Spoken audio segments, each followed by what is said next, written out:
TV serials ఎప్పుడైతే మొదలు పెట్టారో అప్పటి నుంచి ఇంకా నో లుకింగ్ బ్యాక్ కదా మీకు? Yes, అంటే yes. That was in From 96, 96 నుంచి continuous గా till 2023 వరకు. ఇప్పటికి తమిళ్, తెలుగు, తెలుగు, కన్నడ. ఐ వర్క్ అంటే ఇది గొప్ప విషయం అని కాదు మరి అన్ని రోజులు ఖాళీగా ఉండడం వల్ల I use to work almost till about 22 hours రోజుకి. అంటే అంత కసితో పనిచేస్తారు. అప్పుడు బోత్ వెర్దే తెలుగు తమిళ్ రెండు కలిపి ఇక్కడ చెన్నైలోనే ఉన్నాయి. సో హాఫ్ డేస్ అనమాట. 6 hours చేసి మళ్ళీ వీటన్నిటికి మళ్ళీ డబ్బింగ్లు చెప్పి పొద్దుని. అలా మొదట మీకు బ్రేక్ ఇచ్చిన సీరియల్ ఎవరు సార్? వాట్ వాజ్ దూరదర్శన్ అమ్మ.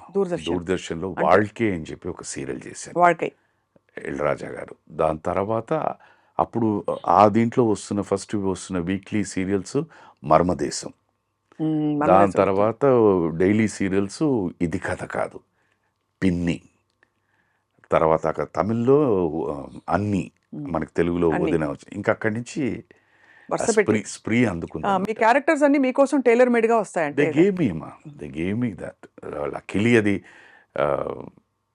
పండే ఎవరు నేను that is most enjoyable character ఏది సార్ టీవీలో? బికాజ్ మీ లాంగర్ ఇన్నింగ్స్ టీవీలో దీంట్లో నాకు బాగా పేరు తెచ్చిపెట్టింది, మంచి గుర్తింపు తెచ్చిపెట్టింది, నన్ను నటుడిగా కూడా బతికించింది 3 క్యారెక్టర్స్ ఉన్నాయి. ఒకటి ఇది కథ కాదు, దాంట్లో it has all shades, good bad dirty అన్నీ కలిపి అదొకటి. పిన్ని, సాక్రిఫైసింగ్ ఫ్రెండ్. తర్వాత అన్నీ అని చెప్పి మన తెలుగులో వదిన వచ్చింది, బట్ పెద్దగా తెలుగులో కంటే తమిళ్లో హిట్ అయింది. సూపర్ ఎక్స్ట్రాడినరీ వాడంటే. అది కూడా ఏంటంటే నా ఏజ్ ఇస్ అబౌట్ 32-33 years. ఆ దీంట్లోనే I was playing 60-year-old person. ఒక మోస్ట్ ఈగోయిస్టిక్ వాడు లాయర్ అనమాట. వాడి జీవితంలో ఎప్పుడు ఓటమి అన్నది చూడలేదు. అలాంటిది ఒక కేసులో ఒక యంగ్ అమ్మాయి దగ్గర ఓడిపోతాడు. ఓడిపోయిన వెంటనే వాడు ఏం చేస్తాడంటే అటు వీడి కొడుకు కూడా లాయరే, అమ్మాయినిచ్చి పెళ్లి చేసేస్తాడు.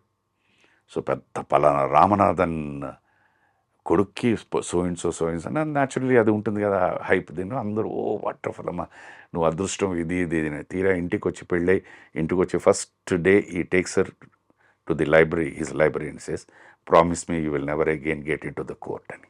అక్కడ స్టార్ట్ అవుతుంది. అలా వెళ్తున్న దీంట్లోని మళ్ళీ వీళ్ళిద్దరికి ఇది కావాలి, ట్యాంగిల్ కావాలి. ఒకానొక పరిస్థితిలో వీడికి ఆరోగ్యం బాగుండదు. Then she takes up the case.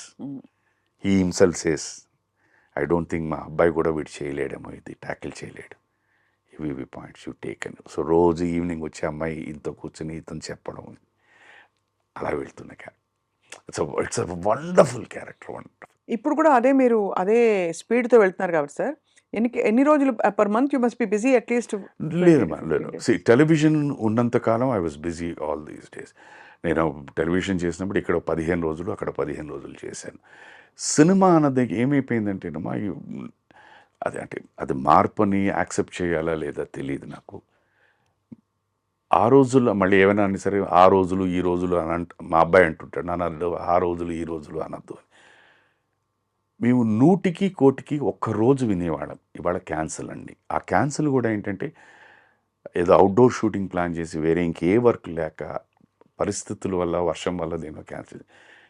ఇవాళ పరిస్థితి ఏమైపోయింది, షూటింగ్ ఉందంటే ఆశ్చర్యపడాల్సి వస్తుంది. ఎందుకంటే ఎప్పుడు క్యాన్సిల్ అయినట్టు. నైట్ ఎప్పుడైనా ఫోన్ వచ్చిందంటే షూటింగ్ ప్రోగ్రామ్ చెప్తాడా క్యాన్సిల్ చెప్తాడా అన్నది కూడా అర్థం కావట్లేదు. అలా అయిపోయింది. అదొక్కటే కొంచెం డిఫికల్టీ. దానివల్ల ఏమైపోతుందంటే I'm not able to plan for my TV. వీళ్ళకి ఒక సెట్ ఆఫ్ డేట్స్ ఇచ్చేయాలి కదా. అదేమో డైలీ న్యూస్ పేపర్ లాంటిది. మ్యాటర్ ఏముంది అన్నది అనవసరం, but the paper has to go. అలాగే ఎపిసోడ్ హ్యాస్ టు గో. మేము ఇక్కడి నుంచి 1 to 7 అక్కడ వర్క్ చేసి 8th నుంచి నేను సినిమాలకు అనుకుంటే వీళ్ళు ఏంటంటే లేదండి సార్ 8th నుంచి మనం చేయట్లేదు, మాకు 1 to 7 కావాలంటారు. అది ఇంపాసిబుల్. పాపం వాళ్ళకి ప్లానింగ్ చేయడానికి కష్టం అయిపోతుంది. సో నాకు తెలుసు దాంట్లో ఉన్న ఇబ్బందులు తెలుసు కనుక మర్యాదగా మన వల్ల వాళ్ళు ఇబ్బంది పడకూడదు అని చెప్పేసి నేను దాన్ని కొంచెం గ్యాప్ ఇచ్చాను. ఈ మధ్య మీరు